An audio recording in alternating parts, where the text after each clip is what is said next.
रात के 9 बजे का वक्त था। ज्योति अपने घर में खाना बना रही थी।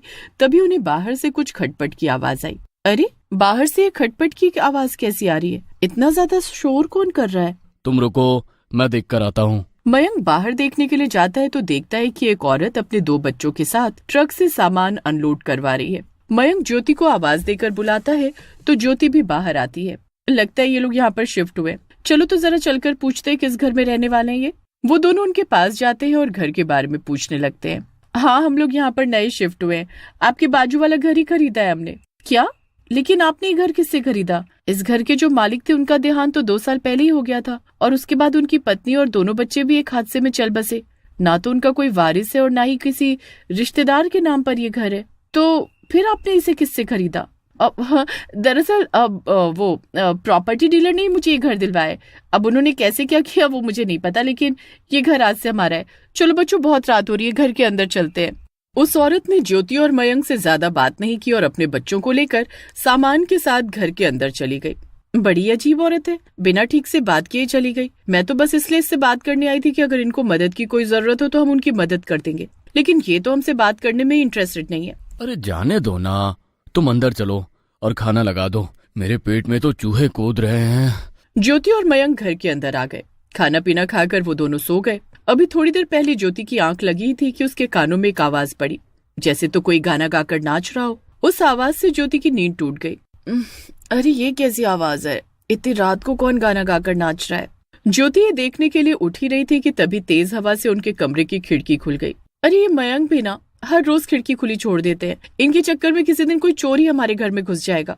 ज्योति खिड़की बंद करने के लिए उठती है, लेकिन जैसे ही वो खिड़की बंद करने लगती है तभी उसकी नजर सामने वाले घर पर जाती है, जिसमें आज वो औरत अपने 2 बच्चों के साथ रहने आई थी। ज्योति ध्यान से देखती है तो उस घर की खिड़की पर बहुत अजीब सी 3 परछाइयां थी। अरे बाप रे, ये कैसी परछाइयां हैं? ऐसा लग रहा है जैसे घर में कोई इंसान नहीं बल्कि चुड़ैल का परिवार है। अरे ज्योति, इतनी रात को तुम खिड़की के पास क्या कर रही हो? नींद में चलने की बीमारी हो गई है क्या तुम्हें? अरे आप कब जाग गए? आपने तो मुझे डरा ही दिया। आपने खिड़की खुली छोड़ दी थी तो हवा की वजह से खुल गई, वही बंद कर रही थी। लेकिन उनके घर में तो देखो, ऐसा लग रहा है जैसे घर में इंसान नहीं बल्कि चुड़ैल है। कैसी अजीब सी परछाई इन लोगों की, और इतनी रात को गाना गा गा कर नाच रहे हैं। क्या? मयंक खिड़की के पास आता है, लेकिन जैसे ही वो उनके घर की तरफ देखता है तो घर की लाइट्स बंद थी। लाइट बंद होने के कारण वहाँ कोई परछाई भी नहीं थी और ना ही वहाँ पर अब गाना गाने की आवाज आ रही थी और ना ही किसी के नाचने का शोर सुनाई दे रहा था। अरे यार, कुछ भी तो नहीं है यहाँ पर।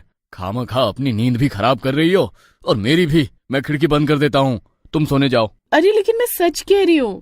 प्लीज ज्योति, तुम सोने जाओ। ज्योति के पैरों तले से जमीन खिसक गई कि अभी 1 मिनट पहले तक जो उसने देखा वो अचानक उसकी आंखों के सामने से गायब कैसे हो गया। वो घबराई हुई आकर वापस अपने बिस्तर पर लेट गई और उसे फिर से वही गाने और नाचने की आवाज सुनाई देने लगी।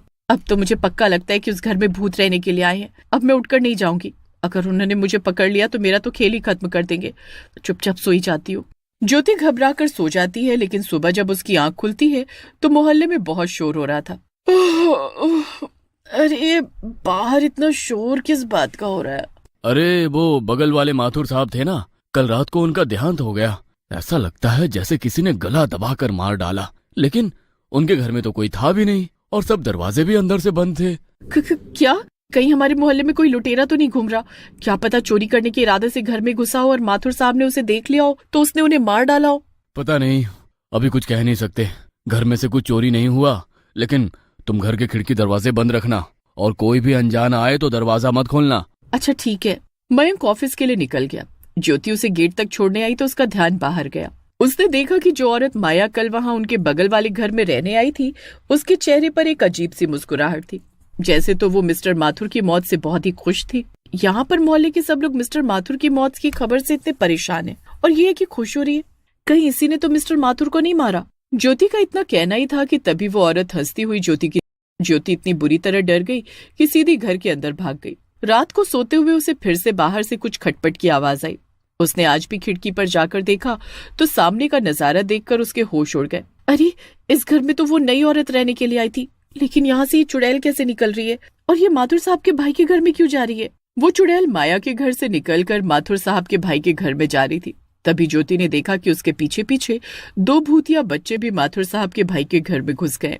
ये देखकर ज्योति इतना ज्यादा डर गई कि वो वहीं पर बेहोश होकर गिर गई और उसके गिरने की आवाज से मयंक की आंख खुल गई।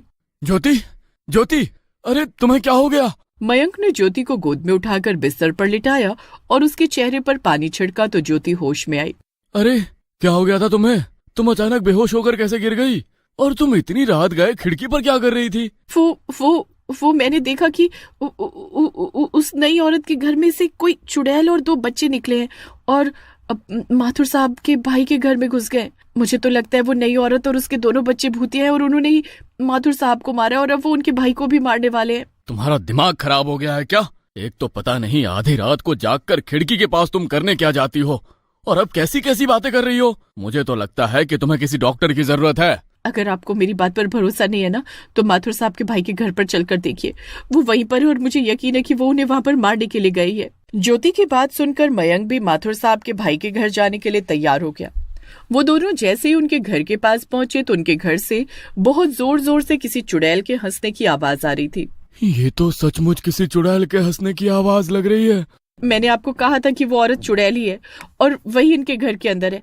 एक काम करते हैं, मोहल्ले वालों को जगा देते हैं। सब साथ में रहेंगे तो डर नहीं लगेगा और सब साथ होंगे तो वो हमें कुछ नुकसान भी नहीं पहुंचा पाएगी। आंटी, अंकल, खबरदार, अगर आप दोनों ने किसी को कुछ भी बताया तो चुपचाप मेरे साथ अंदर चलो। अरे ये भूतिया बच्चा यहाँ कैसे आ गया? हे भगवान, लगता है माथुर साहब के भाई के साथ साथ हमें भी मार डालेगा ये। तुम्हें बहुत पंचायती थी ना माथुर साहब के भाई के घर क्या हो रहा है ये जानने की। अब भुगतो।